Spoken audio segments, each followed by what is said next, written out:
आज के टाइम में जिस टॉपिक पे बहस तेज है वो है कि नास्तिक। तो बताते हैं कि जॉन एलिया साहब नास्तिक थे।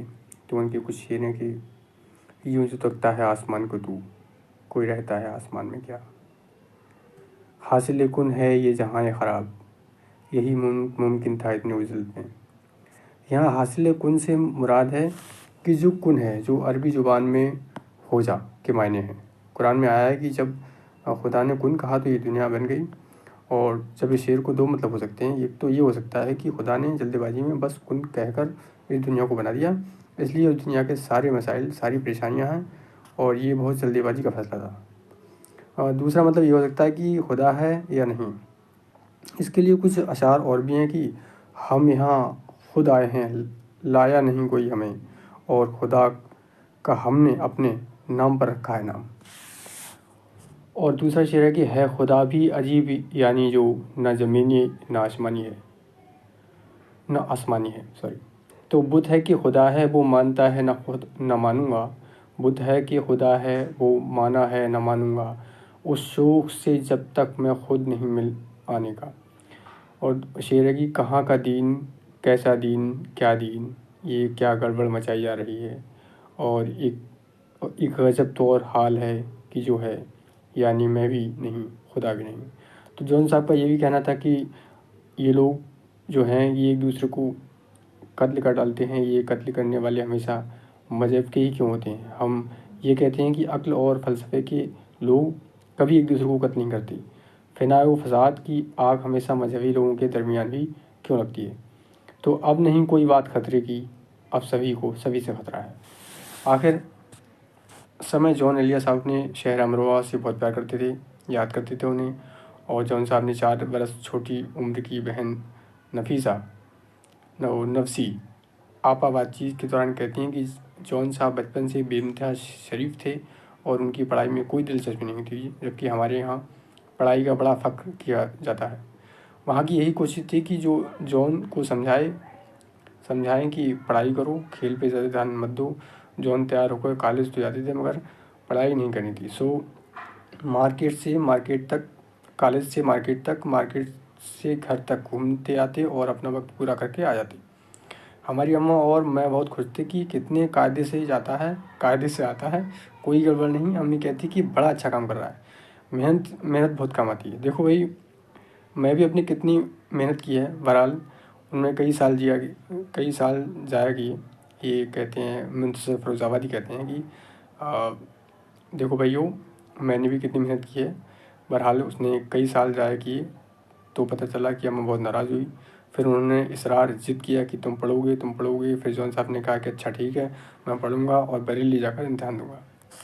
उसने बरेली में 1 साल उन्होंने बरेली में 1 साल इल्म हासिल किया। और जब वापस आए तो अम्मा उससे परेशान हो गई, खाने को कहती तो जॉन साहब पढ़ते ही रहते। जॉन साहब में दिलचस्पी लेने लगा था। जॉन पढ़ाई में दिलचस्पी लेने लगे थे। फिर उसने अरबी फ़ारसी का इल्म हासिल किया। लोग उन्हें बुलाने लगे, कभी रामपुर में मुशायरा होता तो कभी दिल्ली में। मैं भी रामपुर का हूँ। तो इससे हमारी आमद होती थी कि अब ये फिर वक्त बर्बाद कर रहा है। ये बहन बता रही है कि हमारी अम्मा सोचती थी कि अब ये वक्त फिर बर्बाद कर रहा है। मैं उदास रहने लगी कि भाई को इतना मत डांटा करो, बेचारा कितना मेहनत कर रहा है। तो उनकी बहन कहती है कि मेरी शादी हो गई, अम्मा बाबा का इंतकाल हो गया। उसके भाई ने पाकिस्तान बुलाते रहे, समझाते रहे कि यहाँ आ जाओ, अकेले घर में तुम्हारा दिमाग ख़राब हो जाएगा।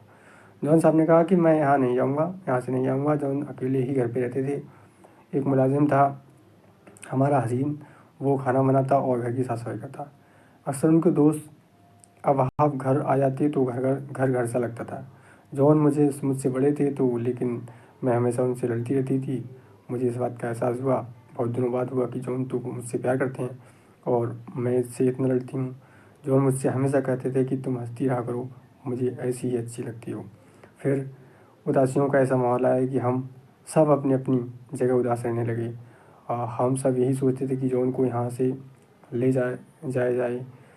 मैं भी जॉन के पास महीने भर के लिए अमरोहा चली जाती, उसे समझाती कि वह यहाँ आ जाए, यहाँ क्या बचा है, अपने भाइयों के पास चले आओ पाकिस्तान, मैं यहाँ हमेशा थोड़ी ही रह सकती हूँ। उनकी बहन ने कहा।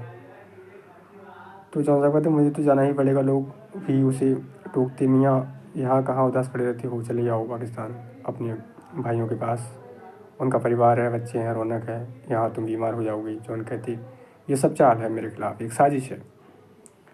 उस दयार में अकेले रहते रहते जॉन सच में बीमार हो गए और फिर शायद सबने ही मिलकर उन्हें पाकिस्तान भेज दिया। कबीर अमरोही फैज़ाद सदात नाम की एक किताब में जॉन साहब के वालिद और उनके भाइयों की एक तस्वीर दिखाते हुए कहते हैं कि अमरोहा में आज भी हर जगह जॉन साहब के किस्से चलते रहते हैं। एक दिन उनका जिक्र चल रहा था तो हमारी ताई अम्मी ने बताया कि जब छोटी थी तो मोहल्ले के बच्चे खेलते हुए ये नारा लगाते थे कि अच्छन बच्चन छब्बन जॉन, अच्छा अच्छन बच्चन छब्बन जॉन, इन चारों में अच्छा कौन, जॉन जॉन जॉन। वाह। कबीर अमरोही भी अपने बचपन के दिनों को याद करते हुए बताते हैं कि उन्हें कराची की किताब में अमरोहा के बारे में लिखी हुई ये लाइनें आज भी याद हैं। लाइनें हैं कि शहर जन्नत निशा है अमरोहा, फ़कत हिंदुस्तान है अमरोहा, नाजुक मिजाज नाजुक दिल, शीशा घर की दुकान है अमरोहा, नाजी है यहाँ के शम्सो कमर के दूसरा आसमां है अमरोहा, उस तरफ लखनऊ इधर दिल्ली, बीच में सूफियाँ है अमरोहा। तो मैं किताब पढ़ रहा हूँ अजब गजब शायर जॉन एलिया। पाकिस्तान हजरत करने के बाद यूँ तो जॉन साहब कई बार हिंदुस्तान आए। अमरोहा 2 ही बार आ सके, पहली बार 1978 में और दूसरी बार 1999 में। 1978 में अमरोहा में एक मुशायरा हुआ और मंच पर जब उन्हें पाकिस्तान के मशहूर शायर कहकर पुकारा गया तो वह माइक संभालते हुए फपक पड़े। उन्होंने अपने अंदाज में मंच से कहा कि मैं पाकिस्तानी नहीं हिंदुस्तानी हूँ। और यहाँ से ही जॉन साहब को नई गज़ल की ज़मीं मिली। गज़ल के कुछ शेर हैं कि हम आंधियों के बन में किसी कारवां के थे, जाने कहाँ से आए हैं, जाने कहाँ के थे, मिलकर तपाक से हमें न कीजिए उदास, खातिर न कीजिए कभी हम भी यहाँ के थे। क्या पूछते हो नामो निशान मुसाफिरो, हिंदुस्तान में आए हैं हिंदुस्तान के थे। क्या पूछते हो नामो निशान मुसाफिरो, हिंदुस्तान में आए हैं हिंदुस्तान के थे। कराची के समंदर को देखकर जॉन साहब को अपने अमरोहा और अमरोहा की बान नदी की बहुत याद आती थी, जो उनके अशार में भी दिखाई देती थी। जॉन साहब जब भी अमरोहा आते थे बान नदी देखने से उड़ाते थे। शायद कराची के इसी समंदर के किनारे उन्हें एक गज़ल आखिरी शेर मिला था कि इस समंदर पे तिश्ना काम हूँ मैं, बान तुम अब भी बह रही हो क्या। इस समंदर पे तिश्ना काम हूँ मैं, बान तुम अब भी बह रही हो क्या। जॉन साहब के कुछ अशार और देखिए कि था दरबार कला भी उसका, नौबते खाना उसका था, थी मेरे दिल की जो रानी अमरोही की रानी थी। ए मेरे सुबह व शाम ए दिल की शफक, तू नहाती है अब भी बान में क्या।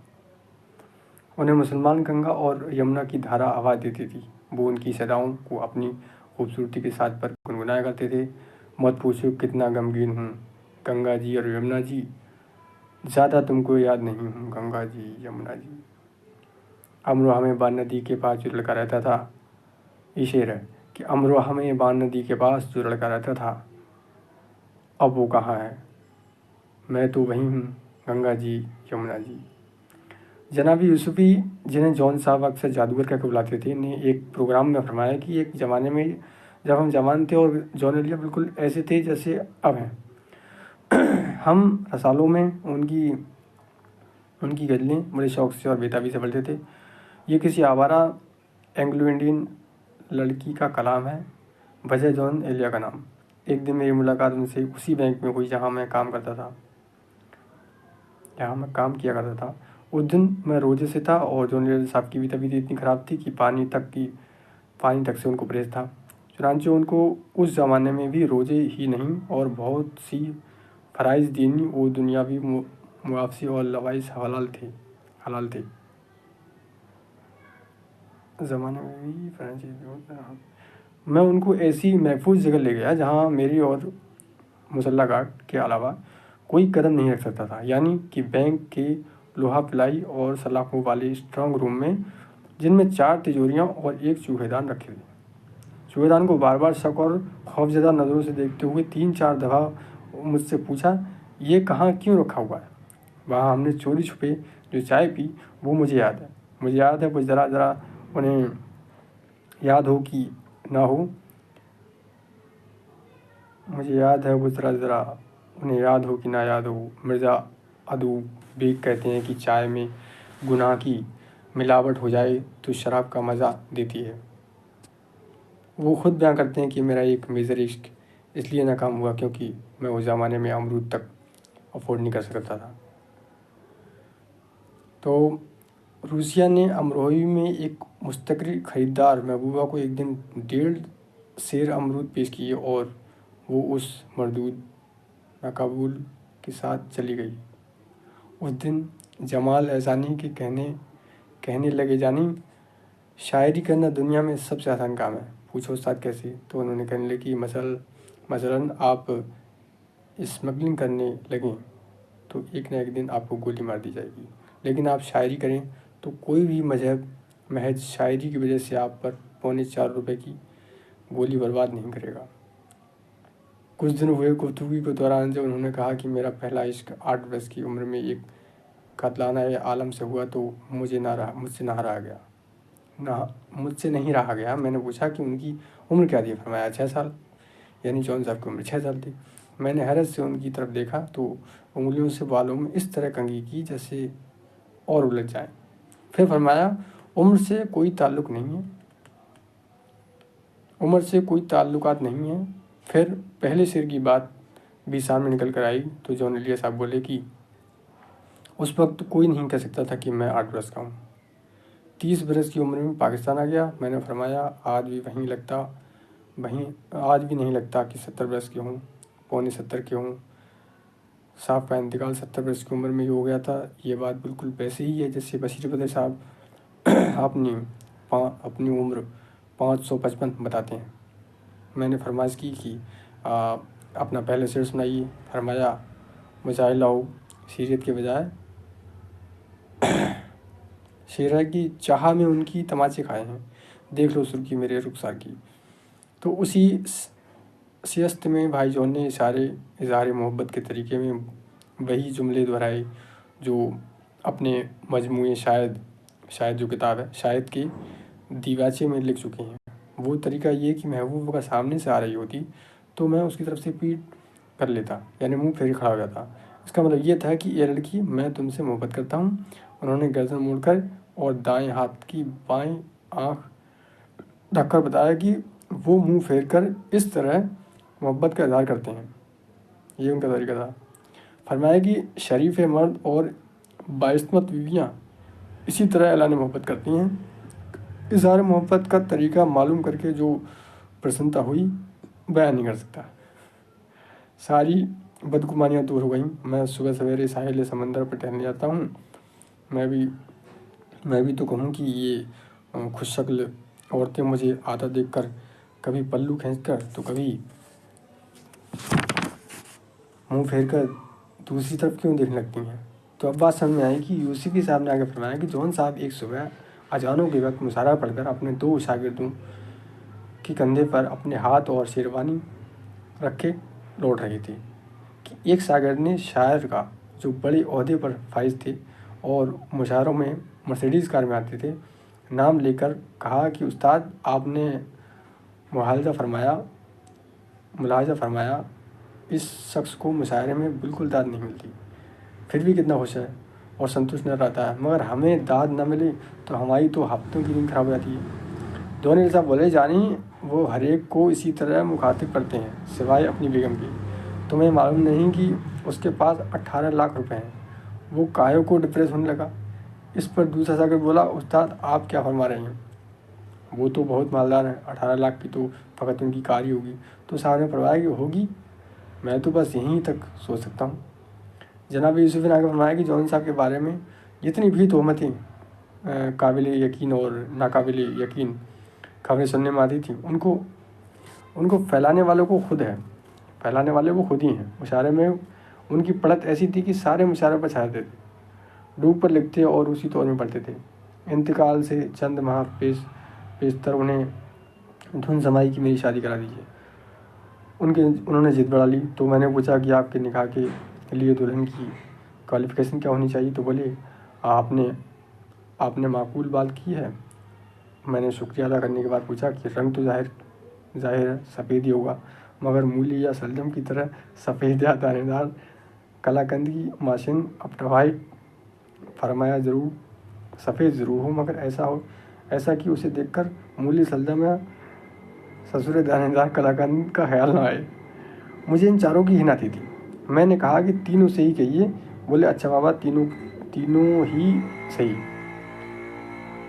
खिन गिनती देखकर थोड़े ही आती है। मुझे पूछा कि फिगर कैसा हो? गालिबन समझता है। क्या यकीन आप शररी फरमाएंगे? बोले चलिए, मगर आपकी तरह शररी ना हो जिसे देखकर ही फरेहरी आए। फिर मैंने कहा कि उसकी तामीली क्वालिफ़िकेशन क्या होंगे? तो फरमाया कि BA हो, MA हो। तक पहुँचते पहुँचते बेचारी लड़कियाँ बोली और खर्राट हो जाती हैं। मर्दों के कान कतरने लगती हैं। BA की इस्तिखारी मज़ामीन अनिवार्य विषय फ़लसफ़ा, दर्शनशास्त्र, तारीख़, हिस्ट्री की और इंग्लिश लिटरेचर होनी चाहिए। मैंने कहा कि माफ़ कीजिए, दुल्हन की शर्तों पर तो मैं खुद पूरा नहीं उतर रहा हूँ। उन्होंने कहा कि मैं पूरा उतर रहा हूँ। आपको किसने बताया कि BA में ये मेरे इख्तियारी मज़ामीन थे? वो मुँह से तो कुछ न बोले, पर उंगली आसमान की तरफ बढ़ा दी। आखिर मैंने पूछा और ख़ानदान कैसा हो? फरमाया प्रसन्नचित होना ज़रूरी नहीं। घर में मैं मोर देन इनफ हूँगा। दुल्हन की उम्र मैंने नहीं पूछी, इसलिए कि मुझे मालूम था कि उनकी गिनती 18 से आगे नहीं जाती। एक दफ़ा मैंने शरारत में कहा था कि शौहर और बीवी की उम्र में अगर 55 साल का फ़र्क हो तो बहुत जल्द घर बिगड़ जाएगा। बोले एक वक्त कौन सा बसा हुआ है? बोले इस वक्त कौन सा घर बसा हुआ है? इस डायलॉग से पहले वो हमें बता चुके थे कि उनका प्रेम प्रसंग किसी सबिहा फर्जी नाम से चल रहा है।